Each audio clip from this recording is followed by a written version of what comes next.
आदरणीय Sanjay Rakesh ji, MD and CEO CSC SPV, Suhani ji, Shailendra Singh ji, DDGs, CSC और UIDAI के वरिष्ठ अधिकारीगण और उपस्थित सभी वीएलईज, ऑपरेटर्स और बीसीज, मेरे लिए ये व्यक्तिगत तौर पे बड़ा सुखद अनुभव है कि आज मैं आपके बीच उपस्थित हूँ, क्योंकि सीएससी से मेरी यात्रा सीएससी एसपीवी से भी पुरानी है। सीएससी की अवधारणा आप लोगों को बहुतों को मालूम होगा, अनेक राज्यों में सीएससी समान संस्थाएं पहले ही बन गई थीं और फिर राष्ट्रव्यापी स्तर पे उसको बहुत सुदृढ़ नींव के साथ चलाने के लिए सीएसपी, एसपीवी और सीएससी 1.0 योजना चली 2005-06 से, और जिससे अभी आज ये 5 लाख वीएलई सेंटर्स तक पहुंच गई है। मेरी इसकी यात्रा शुरू होती है सन 1999 से। मध्य प्रदेश के एक छोटे से ज़िले में हमने पहले 21 छोटे छोटे सीएससी समान केंद्र बनाए थे विलेज लेवल एंटरप्रेन्योर से, इसी अवधारणा के साथ कि G2C और B2C दोनों करेंगे, और जो एक सेवा प्रदान करने के लिए वायबिलिटी आएगी एक और दूसरी ओर जो सरकारी दफ्तरों में लोगों को भ्रष्टाचार की समस्या होती है और केवल उसी स्थान पर 10 से 5 के बीच में जाके सेवा प्राप्त करें, उससे उनको मुक्ति मिलेगी। क्योंकि कंपटीशन आएगा, कंपटीशन से ही जो है ग्राहक को विकल्प मिलेगा, उपभोक्ता को विकल्प मिलेगा, नागरिक को विकल्प मिलेगा और उसको बेहतर सेवा मिल सकेगी और लोगों को रोज़गार अलग मिलेगा। ये सोच थी। एक छोटी सा हमने प्रयोग किया ज्ञानदूत करके, जिसको यूरोपियन यूनियन का स्टॉकहोम चैलेंज का पुरस्कार मिला। मैं पूरी दुनिया में उसको बेहतरीन सबसे सर्वश्रेष्ठ पब्लिक एडमिनिस्ट्रेशन प्रोजेक्ट माना गया। हम लोग गए थे वहाँ, सन 2000 में मैं गया था स्टॉकहोम में उसको रिसीव करने के लिए अवार्ड को।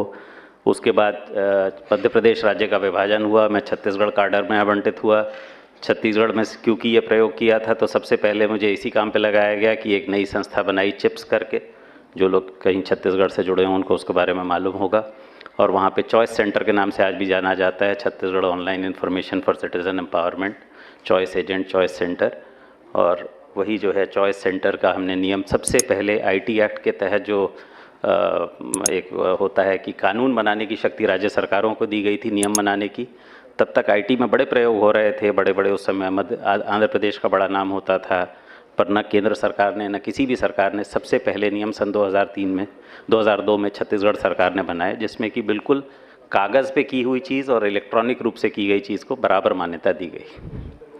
और ये पृष्ठभूमि, एक तो मैंने कहा मेरे लिए खुद अनुभव की बात है कि जिस यात्रा से मैं 1999-2000 से जुड़ा हूँ, आज मैं आप सबके बीच में, आप लोगों के बीच में इसको देख रहा हूँ, तो एक आई वॉज संजय राकेश जी के साथ मैं याद कर रहा था कि कहाँ से सोच शुरू हुई थी। और दूसरा मैं आपके नज़रिए से देख रहा था कि जब हमने कहा था तो हमने कहा था कि भाई ये भ्रष्टाचार की मूल जड़ टेक्नोलॉजी इसका हल है, और एंटरप्रेन्योर इस देश में जो है जो वीएलई हैं यही इसका हल कर सकते हैं। तो जैसे एक नोटरी होता है, प्राइवेट नोटरी होता है, व्यक्ति प्राइवेट है लेकिन कानून में उसको लोक सेवक माना गया है, पब्लिक सर्वेंट माना गया है।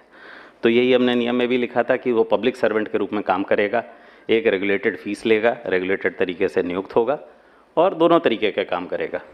और यही चीज़ सीएससी योजना में आई। बाद में आईटी एक्ट भी उसी के आधार पे 2008-09 में अमेंडमेंट्स हुए, और उससे भी मैं उस समय किसी दूसरे रूप में जुड़ा रहा था। तो ये सारी यात्रा मैंने देखी। मैं इसको आपके बीच में इसलिए याद कर रहा हूँ कि देखिए, आपका जो हमने ये जब शुरुआत की वो उस ज़माने में की जब डिजिटल इंडिया नहीं था। आज हम बोलते हैं 80 करोड़ से ज़्यादा लोग डिजिटल हो गए हैं, मोबाइल हो गए हैं। कई लोगों की ये सोच है कि आगे चल के ऐप्स हो जाएंगी, सब लोग लिटरेट हो जाएंगे। तो इस चीज़ की आज के संदर्भ में कितनी उपयोगिता रहेगी, भविष्य के संदर्भ में कितनी उपयोगिता रहेगी, मैं इसमें खाली एक ही बात कहूँगा कि ये सच है कि डिजिटल होने के साथ सभी लोग अपना काम डिजिटल करना सीख जाएंगे, लेकिन एंड ऑफ द डे ये एक सर्विस प्रपोजिशन है, एक सेवा है, और सेवा विश्वास से पनपती है। मेरा खुद का अनुभव है, इतने सालों से मैं इंश्योरेंस लेता हूँ और जो मेरा इंश्योरेंस एजेंट है उस पर मेरा विश्वास है। तो मैंने कभी नहीं सोचा कि इसको मैं डायरेक्ट इंश्योरेंस ले लूँ। जब मेरा क्लेम आता है तो वो मेरा क्लेम कराता है। मैं इससे पहले एक विभाग में था जहाँ इंश्योरेंस का देख रहा था, तो मेरा देखा, उन्होंने कहा साहब आप सीधे ले लीजिए, आपका ये बच जाएगा। मैंने कहा मुझे नहीं करना, मुझे एजेंट के थ्रू ही काम करना है। वो दौड़ भाग करता है, मेरा काम कराता है, मुझे सही सलाह देता है, सही तरीके से कराता है। तो आप सबका भी जो ये एंटरप्रेन्योरशिप पे इतना बड़ा नेटवर्क इस देश में खड़ा हुआ है, कितना भी डिजिटल पेनिट्रेशन हो जाए, अगर आप उपभोक्ता का, नागरिक का विश्वास बनाए रखेंगे तो आप बढ़ते चले जाएंगे। उस विश्वास को कायम रखें। आधार उस विश्वास को कायम करने के लिए एक नींव है। उस आधार के लिए जो डॉक्यूमेंटेशन प्रक्रिया है, बड़े सारे वाक़ये आप लोगों ने भी सुने होंगे कि कई लोगों ने गलतियां की, कुछ को हटा दिया गया, अब उसको सुदृढ़ तरीके से किया जा रहा है। केवल आपको ये ध्यान रखना है कि हमेशा अपने विश्वास को, जो नागरिक आपके पास विश्वास से आ रहा है, और आपके पास ऐसे लोग आ रहे हैं जो कि संभवतः तुलनात्मक रूप से, रिलेटिव रूप से कम पढ़े लिखे हैं, कम डिजिटली लिटरेट हैं, तो उनको आपके विश्वास की और ज़्यादा ज़रूरत है। विश्वास बनाए रखिए, आपका बहुत तेज़ी से ये काम बढ़ेगा। इसकी सरकारी सेवाओं की मांग भी बढ़ेगी, निजी सेवाओं की मांग भी बढ़ेगी, और ये बहुत चीज़ जो है आगे तेज़ी से बढ़ेगी। मैं मुख्य बात आपके सामने यही रखना चाहता था। बाकी आज के कार्यक्रम की पूरी रूपरेखा सामने है, दोनों डीडीजीज़ ने उसके सामने विस्तार पे रखा है, और सीओ भी अभी आपको उद्बोधन करेंगे। तो मैं इन्हीं शब्दों के साथ आप सभी के लिए पूरी शुभकामनाओं के साथ अपनी बात को यहाँ विराम दें। Shri Kumar Rakesh Sinha ji, director UIDAI, sir please join us on the stage. Also Shri Sanjay Singh Rautela sahab, director UIDAI, please join us on the stage sir. And Shri RVN Srinivas, director UIDAI, please join us on the stage. Also Avneesh Tyagi sir, आप भी please हमें stage पर join करें।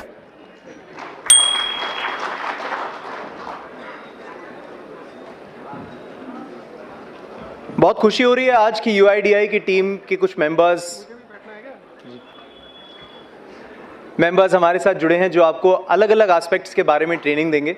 और सबसे पहले मैं उसी पर बातचीत करने के लिए मैं अनुरोध करूंगा श्री कुमार राकेश सिन्हा सर से कि वो हम सभी को इस अपने सेशन की शुरुआत करें और नए डेवलपमेंट्स के बारे में हम सभी को बताएं। एक बार तालियों से उनका स्वागत करेंगे प्लीज़।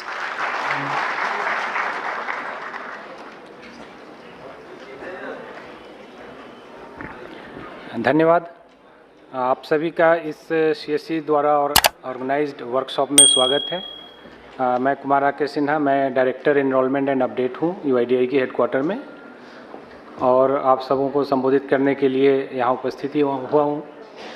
बेसिकली आधार के बारे में आप लोग इतने सालों से काम कर रहे हैं, तो मैं उन सब बातों को नहीं दोहराऊँगा जो आप करते आ रहे हैं।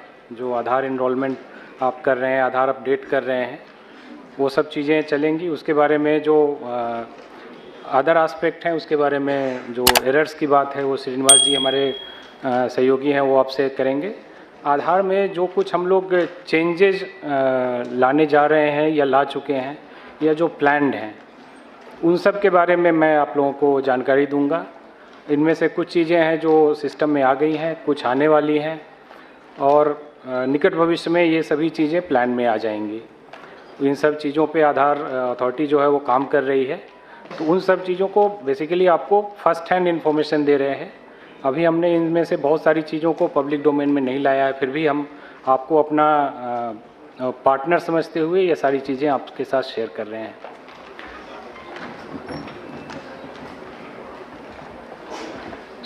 पहले तो जानकारी देना चाहूँगा आधार सैचुरेशन के बारे में। CSC शुरू से ही आधार से जुड़ी रही है, और मेरा जहाँ तक अनुमान है लगभग 20 करोड़ आधार CSC ने शुरुआती दौर में बनाए थे, और अभी भी बीच में एक छोटा सा ब्रेक था, उसके बाद से काम करते जा रहे हैं। तो सभी रजिस्ट्रार और इन लोगों के सहयोग के कारण आप ये इंडिया का मैप देख रहे हैं, और आप देखें पूरा ग्रीन जो सेंटर पार्ट है पूरा ग्रीन हो चुका है। 27 राज्य हमारे ऐसे हैं जहाँ पे 90% से ज़्यादा सैचुरेशन हो चुकी है। सैचुरेशन की इन सब में जाहिर है आप सभी ऑपरेटर्स का सहयोग रहा है।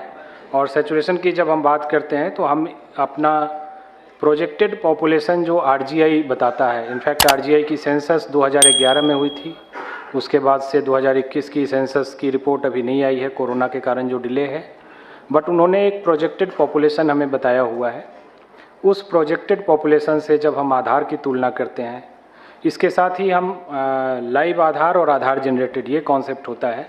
आधार जो जनरेट होते आ रहे हैं हर साल, हमने ये अभी फ़िलहाल नहीं किया है कि हमने जो एक्चुअल डेथ रिकॉर्ड्स हैं उसको माइनस किया हो, बट हर साल की जो RGI की प्रोजेक्टेड डेथ रेट है अराउंड 7.2 पर 1000, उसके हिसाब से हम हर साल काउंटिंग में के पर्पज़ से आधार को थोड़ा कम करके, और हमने एक लाइव आधार बोला हुआ है। सो आज 135 करोड़ आधार में लगभग 129 करोड़ लाइव आधार हैं, और जो आरजीआई की प्रोजेक्टेड पॉपुलेशन है उससे जब हम तुलना करते हैं तो हम ये सैचुरेशन बताते हैं।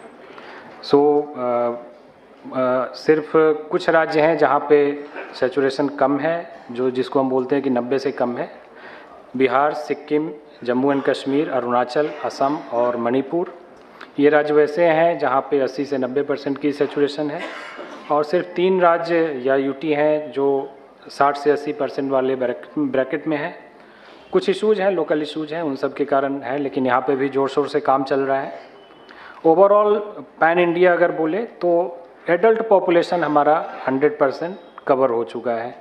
जो आरजीआई की पॉपुलेशन फिगर है उससे 100% हम आधार बना चुके हैं। ये भी मैं लाइव आधार की बात कर रहा हूँ, ग्रॉस आधार की बात नहीं कर रहा हूँ। ओवरऑल सैचुरेशन अराउंड 94% है अगर इंडिया की पॉपुलेशन के हिसाब से देखें। जो हमारा जैसा सीईओ सर ने भी बताया कि 0 to 5 एज ग्रुप में हमारा सैचुरेशन सिर्फ 34% है, और ये चूँकि नए बर्थ एवरी ईयर होते हैं तो एवरी ईयर ये शॉर्टफॉल यहाँ पे बना रहता है, और ज़्यादा अब अगर नए आधार की बात है तो काम करने की ज़रूरत 0 to 5 एज ग्रुप में ही है। फिलहाल हम लोग लगभग 4 करोड़ नए आधार बना रहे हैं, आगे की डाटा मैं दिखाऊंगा, और 16 करोड़ अपडेट कर रहे हैं। मोबाइल की सैचुरेशन आधार में एक बहुत प्राइम रिक्वायरमेंट होती है, और मोबाइल अब ऐसा हो गया है कि वो गांव-गांव में, शहर-शहर में हर व्यक्ति के पास पहुंचने लगा है। हमारे 95 करोड़ आधार में मोबाइल शामिल है। सो अभी भी लगभग 40 करोड़ आधार में हमें मोबाइल जोड़ने की ज़रूरत है। एक और है जो मैंडेटरी बायोमेट्रिक अपडेट की बात है, वो अभी लगभग 5 करोड़ पर ईयर हो रहे हैं। इसके बारे में भी आगे छोटी सी जानकारी दूंगा आपको। ये हमारा कंपैरिजन है year wise enrollment and update का। तो जैसा कि आप जानते हैं 2010 में पहला आधार इशू हुआ था, और 2011-12 से ये फुल फ्लेज्ड पूरी स्पीड से चल पड़ा, और आने वाले 5 साल में यानी 2015-16 तक, 2016 की अप्रैल आई थिंक 3 अप्रैल थी जिस दिन हम लोगों ने अनाउंस किया कि हमने 1 बिलियन आधार, 100 करोड़ आधार बना दिए हैं। उसके बाद से इनफैक्ट एक विज्ञान भवन नहीं, मैं एक और लोकेशन थी, मैं भूल रहा हूँ, वहाँ पे मंत्री महोदय ने ये अनाउंसमेंट करी थी कि आज हम लोगों ने 100 करोड़ आधार बना लिए हैं। उसके बाद से नए आधार बनने की गति कम हुई, जाहिर है पॉपुलेशन हम कवर करते जा रहे थे, और फ़िलहाल जो पिछले 2 साल में आप डाटा देख रहे हैं कि थोड़ा ज़्यादा है। 18-19 और 19-20 में लगभग 2-2.5 करोड़ के बीच में एवरेज था। 20-21 और 21-22 में जो नंबर्स हैं वो 22-23 में भी हैं। ये बेसिकली असम और मेघालय स्टेट, यहाँ पे आधार बनाने की प्रक्रिया शुरू नहीं हुई थी। कुछ इशू थे लोकल एनआरसी वगैरह के, तो 2020-21 में इस काम को वहाँ पे भी लागू किया गया। तो 20-21, 21-22 और इस साल भी वहाँ काफ़ी ज़ोर शोर से काम चला, और जैसा कि आपको मैं बता चुका हूँ पिछली स्लाइड में,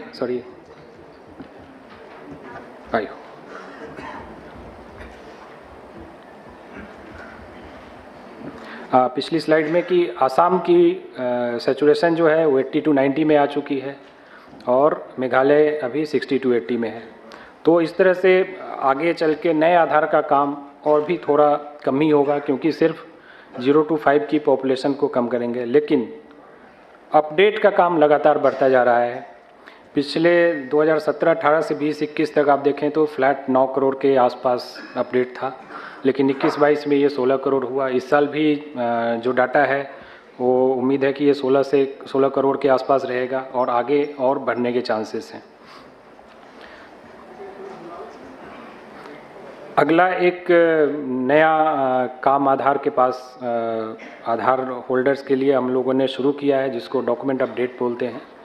इसके बारे में विशेष चर्चा हमारे अगले अतिथि श्री संजय रौतेला जी करेंगे, विस्तार से करेंगे। यहाँ पे मैं बेसिकली इसको शॉर्ट में ये बताना चाहता हूँ कि जैसा कि आपने पिछली स्लाइड में देखा कि जो अपडेट हुए हैं लगभग 60 करोड़ अपडेट हुए हैं, जबकि आधार 135 करोड़ बना है। तो अगर हम ये भी मान लें कि एक आधार में एक ही अपडेट हुए हैं, तो भी 75 करोड़ आधार ऐसे हैं जिनमें कोई अपडेट नहीं हुआ है। और जाहिर है कि बहुत सारे हमारी जनसंख्या है जो गाँवों में रहती है, तो वहाँ पे कोई अपडेट की ज़रूरत नहीं है। उनका जो एक एड्रेस है वो परमानेंट एड्रेस होता है और उसमें कोई चेंज नहीं होता है। नाम, उम्र, जेंडर और एड्रेस, यही 4 चीज़ें हम लेते हैं। अगर इन 4 में कोई चेंज नहीं है तो कोई अपडेट की ज़रूरत नहीं है उनको। लेकिन हम लोग चाह रहे हैं कि जिन लोगों के आधार 10 साल से ज़्यादा पुराने हो गए हैं, वो कम से कम एक बार, अगर उनके एड्रेस या डेमोग्राफिक्स में कोई चेंज नहीं हुआ है, फिर भी वो एक अपडेट हमारे साथ करें और अपनी रिसेंट प्रूफ ऑफ आइडेंटिटी और प्रूफ ऑफ एड्रेस डॉक्यूमेंट जमा करें, ताकि उनके आधार को हम रीवैलिडेट कर सकें, उनके आधार को हम दोबारा से ये जान सकें कि हाँ वो आधार बनवाए थे और स्टिल वो सिस्टम में हैं और उनकी ये नई डॉक्यूमेंट्स हैं हमारे पास। तो जैसा कि आप देखेंगे, अब 10 साल पुराने आधार को अपडेट करने की बात है, तो 2011-12 के जो 15 करोड़ आधार हैं उनके लिए ये टाइम पूरा हो चुका है। 2012-13 में फिर से 15 करोड़ आधार बने थे, तो हम लोग अभी नवंबर में हैं और दिसंबर, अगले 4 महीने में ये 15 करोड़ आधार भी ड्यू हो जाएंगे अपडेट करने के लिए। और उसके आने वाले 1 साल और में लगभग 30 करोड़ आधार बने थे। सो आने वाले 16 महीने में लगभग 60 करोड़ आधार हैं जो इस प्रक्रिया के लिए एलिजिबल हो जाएंगे कि उनका डॉक्यूमेंट एक बार अपडेट किया जा सके। ये पूरे आधार इकोसिस्टम के लिए बहुत बड़ी चुनौती है कि हमें लगभग अगले आने वाले 16 महीने में 60 करोड़ आधार अपडेट करने हैं। इसके लिए बड़े पैमाने पे हम मीडिया कैंपेन कर रहे हैं। आप लोगों को भी आज कुछ पैम्पलेट दिया गया होगा। तो जिनके आधार में कोई डेमोग्राफिक चेंज नहीं भी है, तो भी उन्हें एक डॉक्यूमेंट हमारे पास सबमिट करना है। चलिए, इसकी जानकारी हमारे सहयोगी बताएंगे आपको। इस पे मैं और ज़्यादा विशेष अभी नहीं बताता हूँ, आगे बढ़ता हूँ। अगली प्रक्रिया है चाइल्ड इनरोलमेंट की प्रक्रिया। बच्चों के जो हम इनरोलमेंट करते हैं, तो 0 to 5 के बच्चों के हम फिंगरप्रिंट कैप्चर नहीं करते हैं। उस समय हम सिर्फ उनकी फ़ोटोग्राफ लेते हैं, उनके माता पिता में से किसी एक का आधार लेते हैं और उनकी ऑथेंटिकेशन करते हैं, मतलब उनकी फिंगरप्रिंट माता पिता की लेते हैं। तो इस प्रक्रिया में थोड़ा और सुधार किया जा रहा है, जो हमें इस बात के लिए करेगा कि हम उस, चूँकि हम, हमारी जो यूएसपी है, जो हमारा प्रोटोकॉल है कि हम बायोमेट्रिक्स के बेसिस पे, फिंगरप्रिंट और आईरिस के बेसिस पे ये निर्धारित करते हैं कि एक व्यक्ति को 2 आधार ना मिल सके। लेकिन 0 to 5 एज ग्रुप के बच्चों में क्या होता है कि उनकी बायोमेट्रिक्स तो हमने ली नहीं, तो उनका जो डेमोग्राफिक इन्फॉर्मेशन है उसके बेसिस पे हम डीडुप्लीकेशन करते हैं।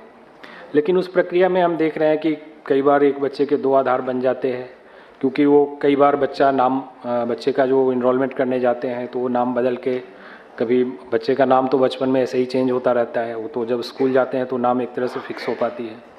तो उस प्रक्रिया को ज़्यादा ऑथेंटिक बनाने के लिए हम लोग ये करने जा रहे हैं कि हम दोनों माता पिता, दोनों के आधार नंबर उसमें लेंगे, जिससे हमको डीडुप्लीकेशन जब हम करें तो उस माता पिता के डिफरेंट, जो उन माता पिता को हेड करते हुए जो आधार बने होंगे उनको कैप्चर करके हम डीडुप्लीकेशन कर सकें, ताकि एक बच्चे को डुप्लीकेट आधार इशू ना हो।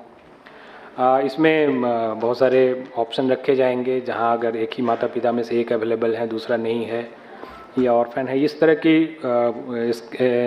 एक्सेप्शन पॉलिसी रहेगी वहाँ पे। बट ये बेसिकली एक प्रक्रिया हम लाने जा रहे हैं। दूसरा कि आरजीआई जो रजिस्ट्रार जनरल ऑफ इंडिया है, उन्होंने बर्थ रजिस्ट्रेशन के लिए भी काफ़ी मेहनत करी हुई है।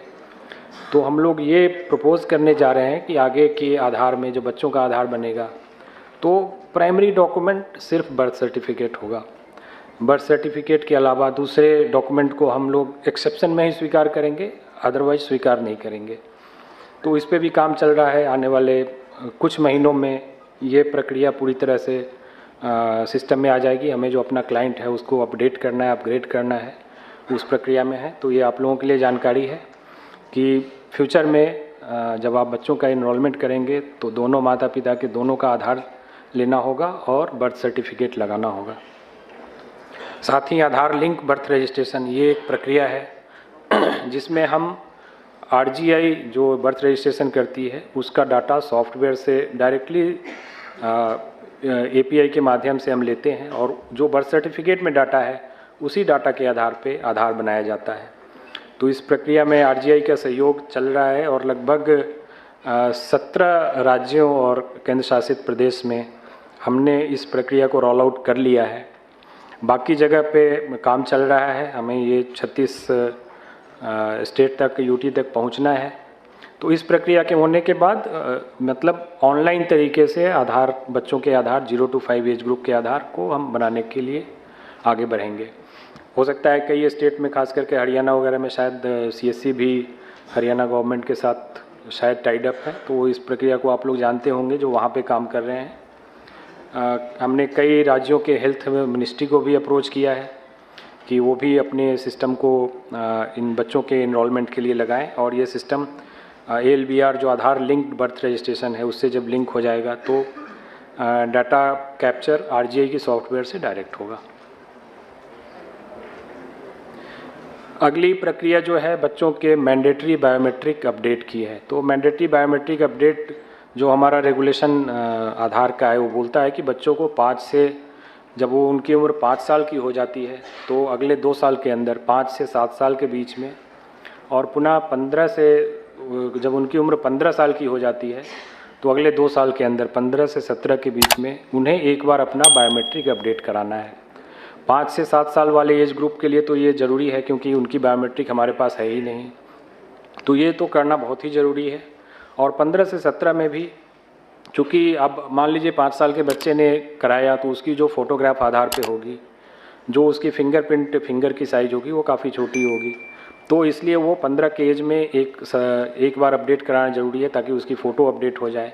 जो नया आधार उसके पास आए, आधार नंबर तो वही रहेगा, ये तो आप जानते हैं, लेकिन उसको एक नए जिससे उस आइडेंटिटी से उसको पहचान उसको मिल सके। तो ये अभी तक हमने काफ़ी इस पे कैंपेन भी किया और लोगों को किया कि भाई आप आधार मैंडेटरी बायोमेट्रिक अपडेट करवाएं, लेकिन उसके बावजूद बहुत सारे लोगों ने अभी करवाया नहीं है। तो एक चेंज हम लोग अपनी पॉलिसी में लाने जा रहे हैं जो कि 1 जनवरी से लागू होगा। इसमें है कि जो UIDAI ने 2 साल की परमिशन दी है कि 2 साल के अंदर आप अपडेट करा लें, अगर उस पीरियड में आप अपडेट कराते हैं तब तो वो पैसे UIDAI आपको लिए फ्री ऑफ कॉस्ट होगा, UIDAI संबंधित रजिस्ट्रार को ये पैसे देगी।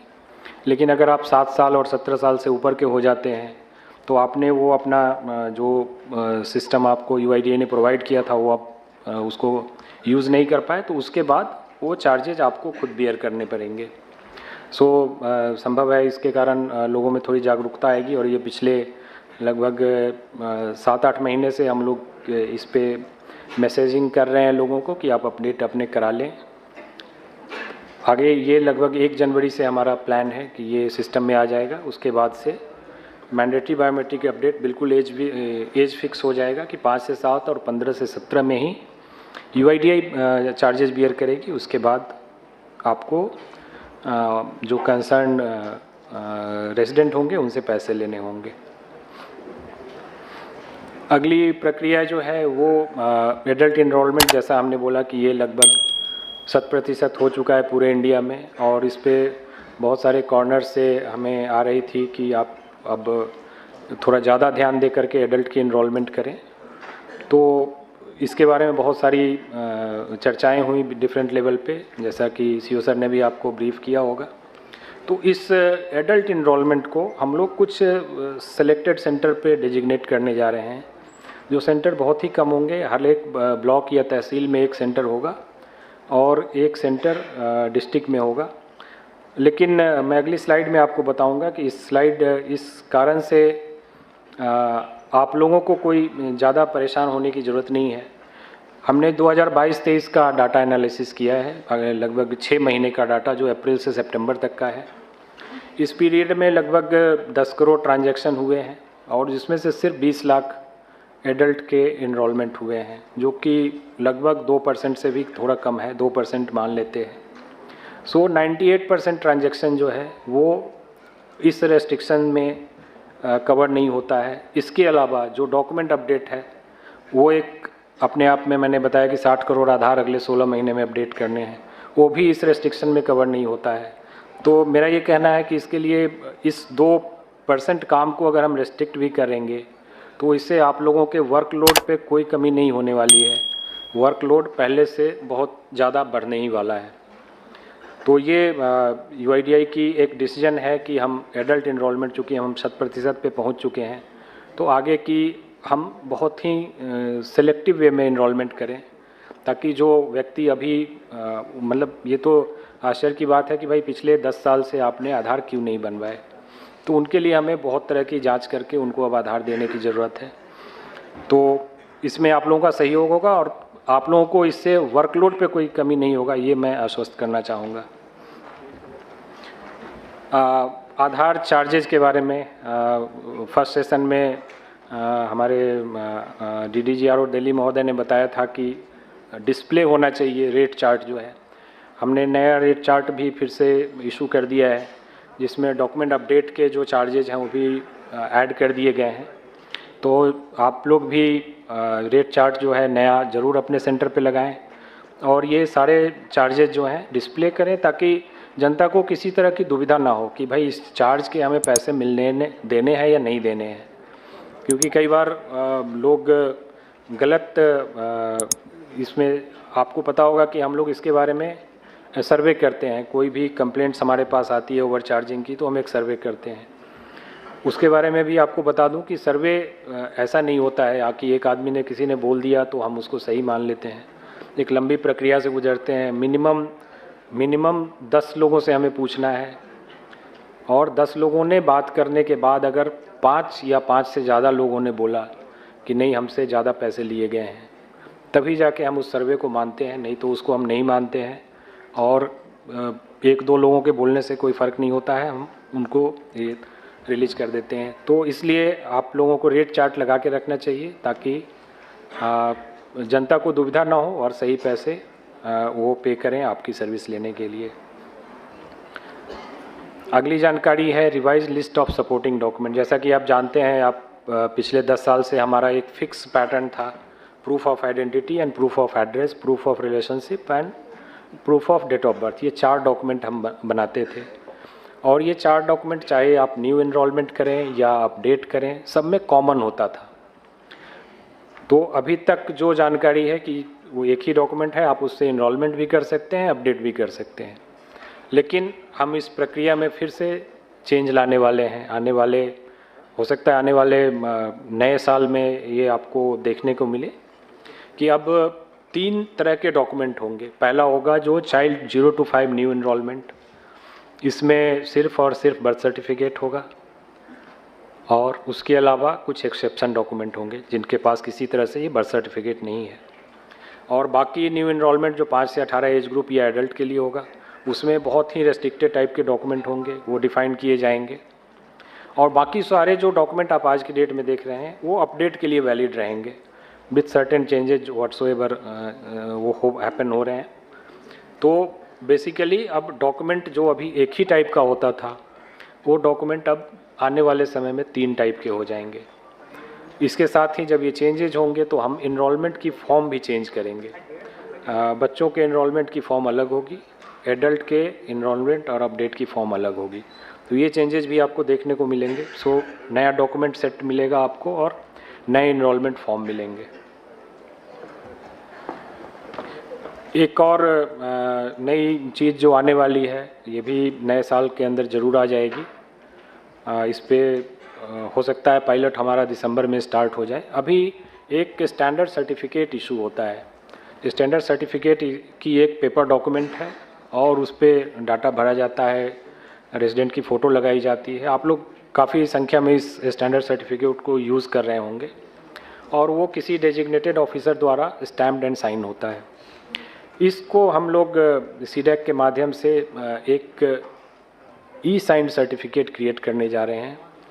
इसमें जाहिर है कि रेजिडेंट आपकी भी हेल्प लेंगे। उनका हर एक रेजिडेंट पहले एक सर्टिफिकेट क्रिएट करेगा जिसमें वो अपने नाम, एड्रेस वगैरह सारी चीज़ें भरेगा।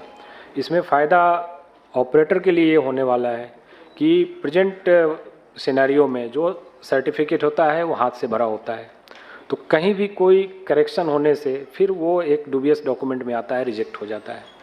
यहाँ पे सारी चीज़ें इलेक्ट्रॉनिकली टाइप्ड होंगी और उसके बाद वो जो ऑफिसर, डेजिग्नेटेड ऑफिसर हैं जो इसको इशू करेंगे, उनके पास जाएगा। डिजिटली वो लॉगिन करके इसको एक्सेस करेंगे, वहाँ पे इसको आधार ई-साइन से वो इसको साइन करेंगे एंड देन वो डॉक्यूमेंट इलेक्ट्रॉनिकली भी अवेलेबल होगा UIDAI की डाटाबेस में, और वो प्रिंट भी ले सकते हैं जो रेजिडेंट होंगे। वो प्रिंट की कॉपी लेकर आपके पास आएंगे। आप जब इनरोलमेंट करेंगे तो बैकएंड पहला तो कोई उसमें एरर नहीं होगा, और बैकएंड पे हम उसको वेरीफाई कर सकते हैं कि वो कौन से ऑफिसर ने इशू किया है।